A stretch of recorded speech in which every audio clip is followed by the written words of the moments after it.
Good morning, class. Good morning, ma'am. Before we start our lesson, of course, we need to pray first.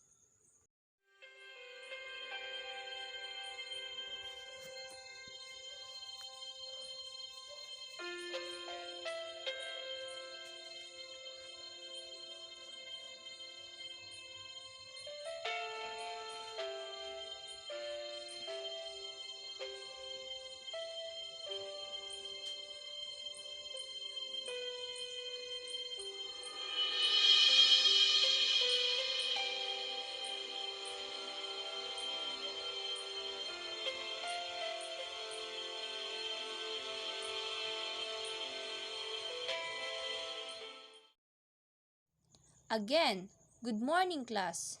Good morning, ma'am. Is there any absent? None, ma'am. Do we have any assignment? None, ma'am. If none, then let us start our lesson. But before we start, let us first have a short activity entitled 4 Picks, 1 Word. What you are going to do is to guess the word using 4 pictures presented. Does the instruction clear to you, class? Yes, ma'am. If yes, you have 15 seconds to guess the word that the picture implies.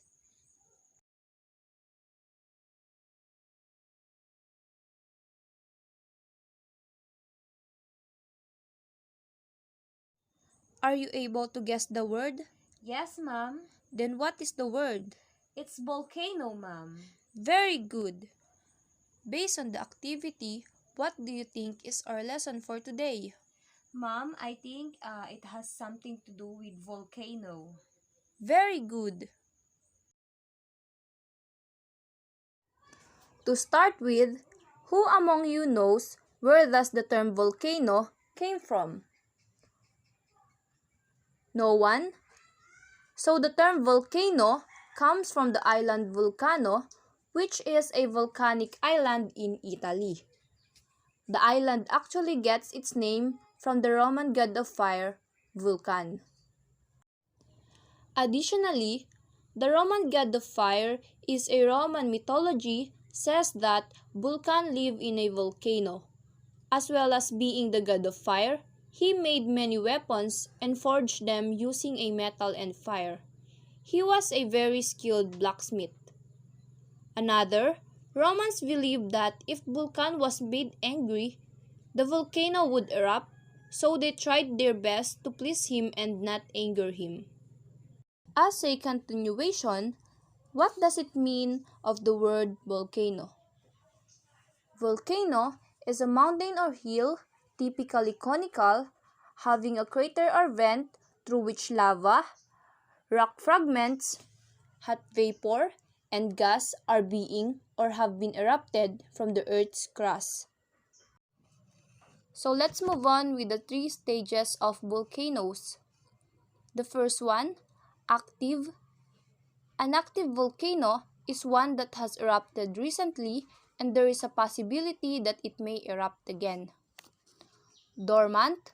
A dormant volcano is one that has not erupted for a long time, however, it may still erupt in the future. Extinct. Extinct volcano is one which has erupted thousands of years ago, but it will probably never erupt again. So let's proceed with the example of the 3 stages of volcanoes. For the active volcano, we have here Taal volcano, which is considered as the smallest active volcano in the world. Its unexplained shape and location on an island within a lake within an island makes it a unique geologic wonder, entrailing thousands of tourists and geologists yearly. Dormant. We have here the Mount Fuji in Japan. It is a volcano that has been dormant since its last eruption in 1707, but it is still generally classified as active by geologists. The last one, extinct. We have here the Mount Tilsen or Big Cowhorn. Is an extinct shield volcano in the Oregon High Cascades, near in the Mount Bailey. Because eruptive activity ceased 250,000 years ago, glaciers have heavily eroded the volcano structure, creating precipitous slopes and a horn-like peak. Upon knowing the meaning and stages of volcanoes, let us now know how does the volcanoes are formed. Deep in the earth, it is extremely hot. It's so hot, in fact, the rocks actually melt and form magma, which makes up the mantle of the earth. The upper mantle mixes and moves, which creates pressure underneath the crust. This pressure can sometimes cause the mantle to leak out onto the surface, and when this happens, this will form a volcano.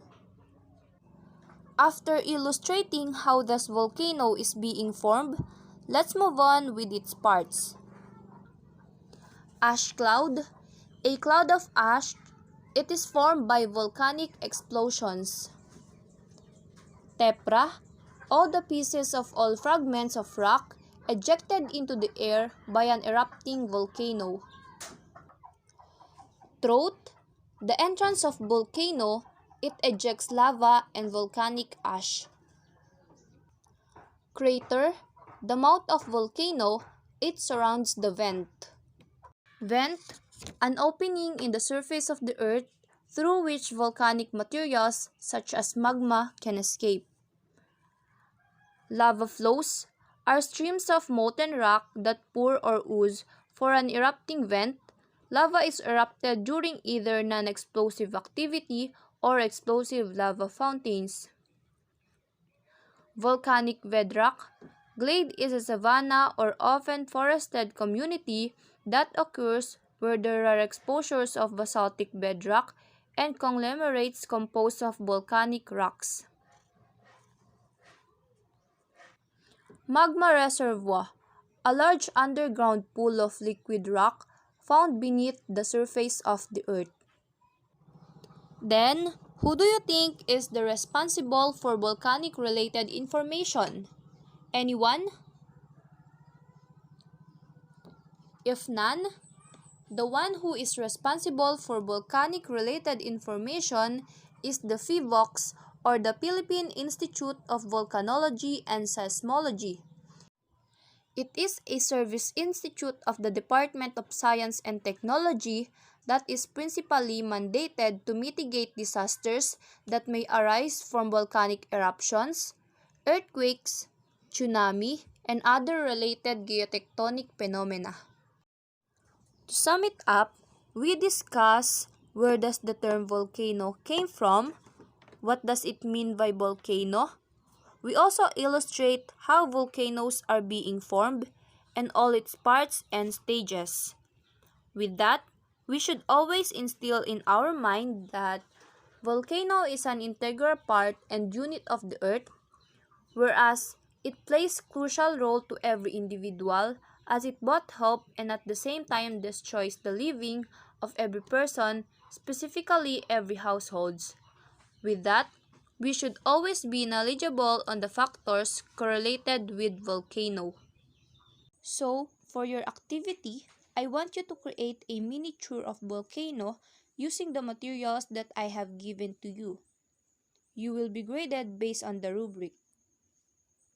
Creativity for 50%, uniqueness for 20%, and organization of the output for 30% with a total of 100%. Does the instruction clear to you? Yes, ma'am. Do you have any clarification? None, ma'am. If none, you have 20 minutes to do your activity. You may now start.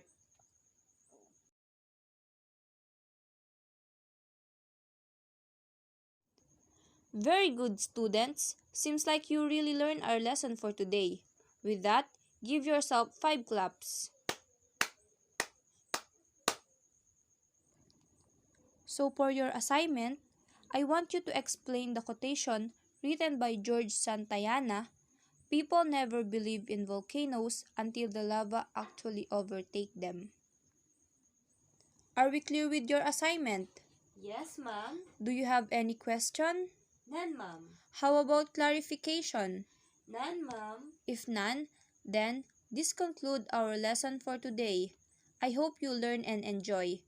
Goodbye, class. Goodbye, ma'am.